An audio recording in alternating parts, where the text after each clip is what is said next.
জাহান্নামের অতল গহ্বরে আগুনের ছোঁয়া লাগে এক ধরনের গাছ হয়, কাঁটাযুক্ত দুর্গন্ধযুক্ত একটা গাছ, এটার নাম জাক্কুম। জেনে রাখবেন কি নাম? জাক্কুম। বিশ্বনবী বললেন তিরমিজির বর্ণনায়, জাক্কুমের একটা টুকরা যদি আল্লাহ দুনিয়াতে ফেলে, লা আফসাদাত মা আইশাহুম, পুরো দুনিয়াটা দুর্গন্ধে সয়লাব হয়ে যাবে। পুরো দুনিয়ার মানুষগুলো জাক্কুমের গন্ধে ওই জায়গায় শেষ, পুরো দুনিয়াটা নষ্ট হয়ে যাবে।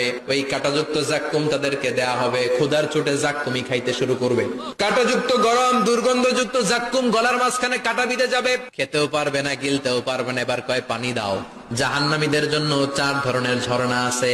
একটার নাম হলো হামিম, মানে ফুটন্ত গরম পানির ঝর্ণা। 2 নম্বরে হলো গাসসাক, মানে বমি।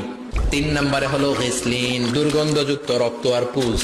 4 নম্বরে হচ্ছে মোহল, পোড়া তেল। খা। জাক্কুম ফল গলায় আটকে যাবে, গলা চেপে ধরে বলবে পানি দাও। সামনে বিশাল বড় বড় পাত্র দিয়ে গাসসাক, দুর্গন্ধযুক্ত রক্ত, পুজ আর বমি, পোড়া তেল দেয়া হবে। দাউ দাউ করে এগুলো থেকে আগুন জ্বলবে। তৃষ্ণার চোটে এগুলোই খেতে চাইবে। এগুলোর পেয়ালা যখন মুখের সামনে আসবে, এগুলোর উত্তাপে গালের গোশত, চোখের গোশত, কপালের গোশত গুলো ঝলসে ঝলসে পানির মধ্যে পড়ে যাবে। তৃষ্ণার চোটে না পেরে ওইটাই গিলবে, যেখান দিয়ে বেরোবে কেটে ছিঁড়ে শেষ হয়ে যাবে। দিস ইজ জাহান্নাম। আমরা জাহান্নাম থেকে পানাহ চাই, চিল্লায় বলেন ঠিক কিনা?